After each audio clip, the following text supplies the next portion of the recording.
Welcome to World Business. Now, as head of programmatic for Spotify back in 2016, Gill became famous as the first commercial executive to be hired outside of the US. Well, since then, revenue has tripled to over $15 billion. Now, in his new role at SmartFrame, the scale of the ambition is similar. Well, SmartFrame's mission is to revolutionize the world of digital advertising. Well, let's speak now to the firm's new Chief Revenue Officer, Gill. Very good indeed to have you on the show. Some similarities then with what you were doing at Spotify, but now it's the world of online advertising. Tell us about the business. Amazing. No, thank you for having me here today. So SmartFrame, where shall I start? So very top line, it's what YouTube did for video, what Spotify did for audio. SmartFrame is doing it for images.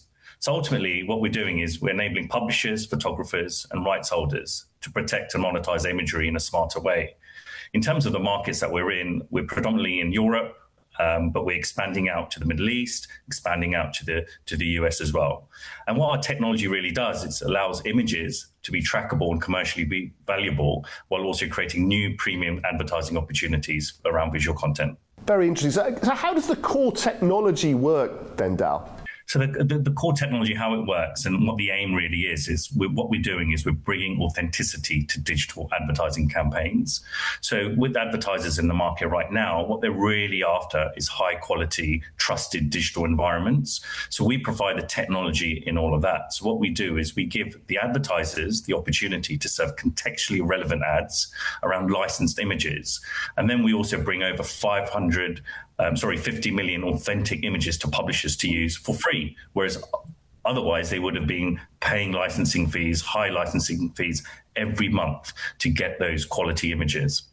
In terms of the technology, it's really interesting. So we're still using a lot of technology. We're still using AI, but when it comes to the actual image itself and protecting the image, it's really important to state that we're not using AI. We're really distributing quality images that are real, and that's what the advertisers like as well. Okay, so AI is part of what you do, but not then the be-all and end-all. Look, AI has had an amazing impact on both businesses and consumers. We've seen is that there is a negative impact when it comes to AI-generated imagery.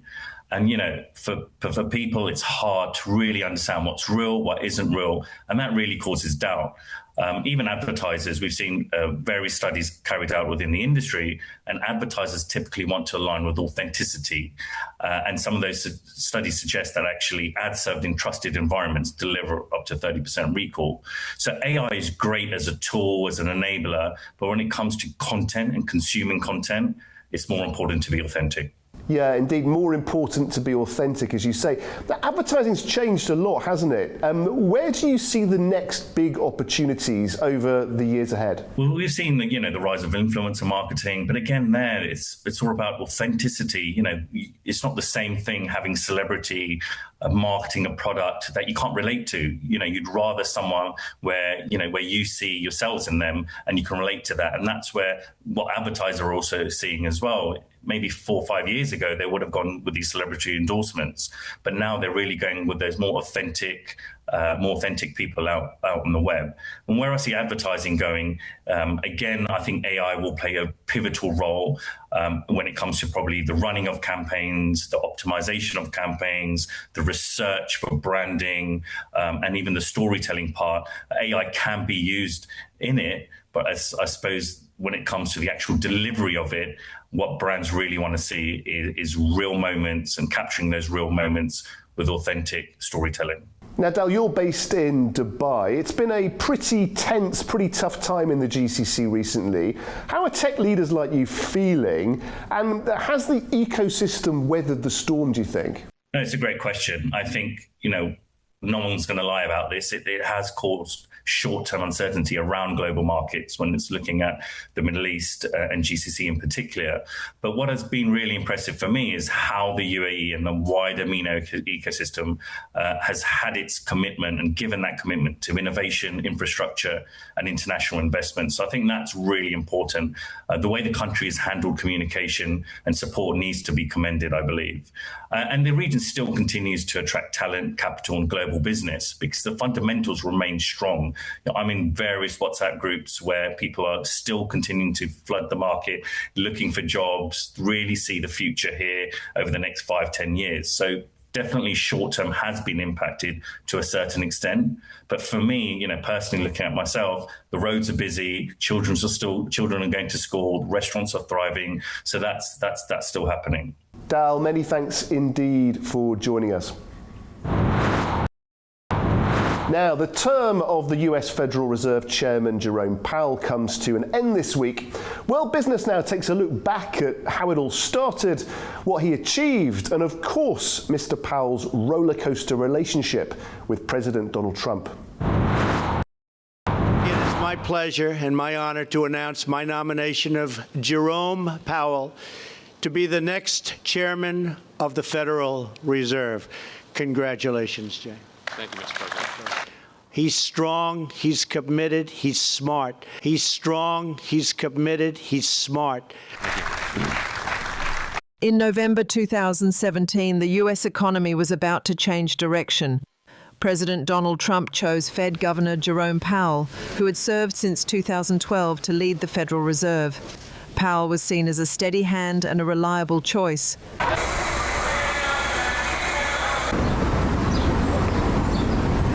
Thank you very much, Mr. President, for the faith that you have shown in me through this nomination. And I'm both honored and humbled by this opportunity to serve our great country. Powell was sworn in on February 5th, 2018, and by month's end he was already signaling a gradual approach to raising interest rates, even as tax cuts and government spending boosted the economy.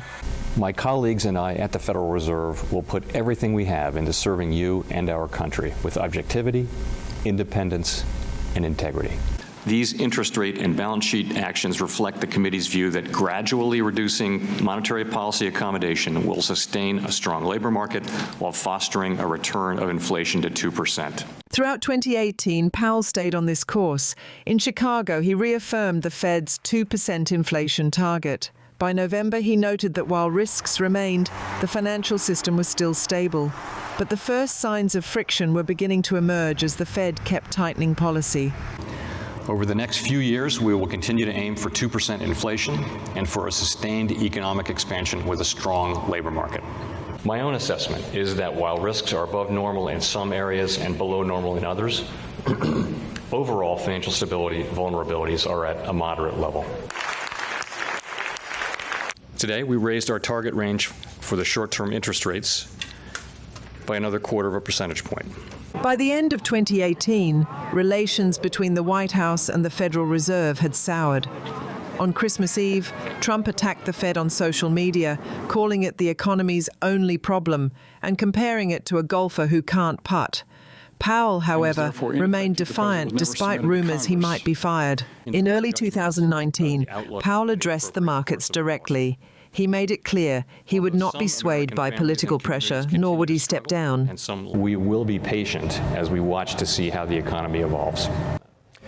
If the president asked you to resign, would you do it? No. The U.S. economy is in a good place, and we will continue to use our monetary policy tools to help keep it there.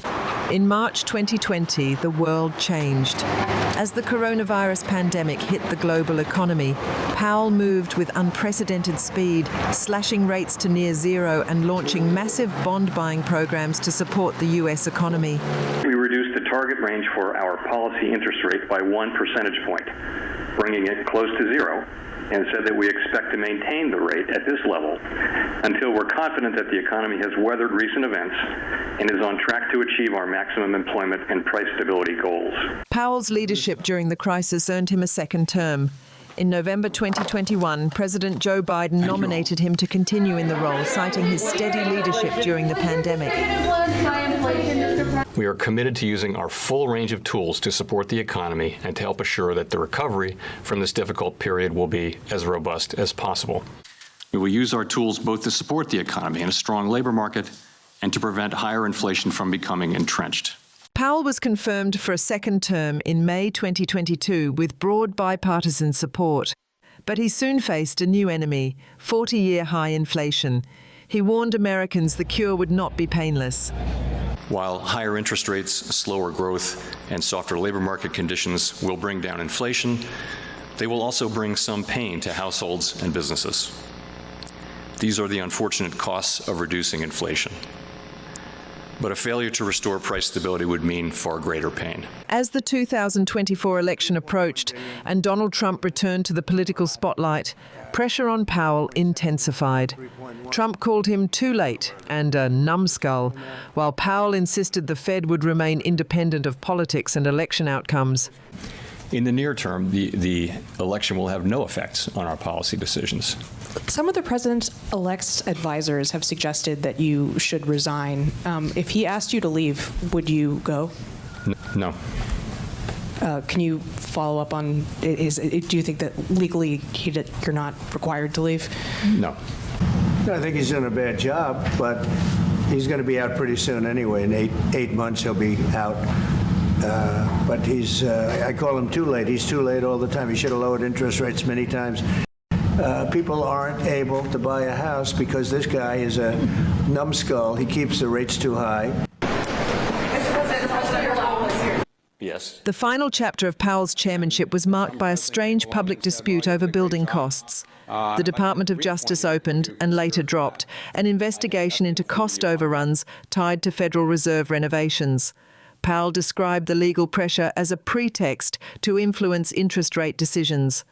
We're taking a look, and it looks like it's about $3.1 billion. It went up a little bit, or a lot. So the 2.7 is now 3.1. I'm not aware of that. Yeah, it just came out. Yeah, I haven't heard that from anybody at the Fed. Yeah, it just came out. Our notes had it about 3.1 as well. 3.1, 3.2. This came from us? Yes. I don't know who does that. You're including the Martin renovation. You just added our entire capital. Yeah, you just added in a third building. Is what that is. That's a third building. Well, no, but it's a building that's being built. No, it was built 5 years ago. We finished Martin 5 years ago. It's part of the overall work. But it's not new. The threat of criminal charges is a consequence of the Federal Reserve setting interest rates based on our best assessment of what will serve the public, rather than following the preferences of the president. As he prepares to step down as chair on May 15th, remaining only as a member of the Board of Governors, Jerome Powell leaves an institution that has been battered by political and legal attacks. His final message remains a defense of the Fed's absolute independence. But these legal actions by the administration are unprecedented in our 113-year history, and there are ongoing threats of additional such actions. I worry that these attacks are battering the institution and putting at risk the thing that really matters to the public, which is the ability to conduct monetary policy without taking into consideration political factors. It is so important for our economy, for the people that we serve, that they can depend over time on a central bank that operates that way, free of political influence. It's part of the absolute foundation of this amazing economy that we have. It's just one of the many reasons why the U.S. economy is the envy of the world. For the investigation to be well and truly over with finality and transparency. And I'm waiting for that, and I will leave when I think it's appropriate to do so. As the central bank navigates a new era of leadership, the Powell legacy stands as a testament to the complex, often precarious balance between economic stability and the political pressures of the modern age. Okay, let's now take a look at what else has been happening in the world of business this week. The S&P 500 and the NASDAQ gained ground on Wednesday with a boost from artificial intelligence-related tech shares. The Dow actually fell slightly, while the S&P gained about 0.6%, and the NASDAQ added double that, with the two indexes notching record closing highs. The market looked past data from the Labor Department showing producer prices jumped by 1.4% last month, the largest monthly increase in 4 years. Tom Hanlon, national investment strategist with U.S. Bank Asset Management, says he isn't sure if these numbers will persist and what impact they will have on profits. Obviously, manufacturers and other importers are dealing with high prices due to tariffs, and also due to high energy prices. I think the question is this a temporary bump in producer prices, or is it something that will ultimately eat into their profit margins? But we've seen strong investment in productivity tools, and we've seen profit margins remain pretty sturdy in here, which is driving corporate profits. But if this is a one-time blip, this can get managed through the corporate profit cycle. The recent inflation data is dousing any remaining hopes for a near-term rate cut from the Federal Reserve. In fact, Boston Fed President Susan Collins said on Wednesday that a rate hike could be in the cards if inflation pressures fail to subside. Kevin Warsh, President Donald Trump's nominee to succeed Fed Chair Jerome Powell, was confirmed by the Senate in a vote along party lines. Stocks on the move included Ford, which surged 13%, following a Morgan Stanley report highlighting the strength of the company's energy storage business. And Johnson & Johnson climbed nearly 3%, after brokerage Leerink Partners upgraded shares to outperform from market perform.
Well, that is all for this week. Please do join us again next time for more World Business.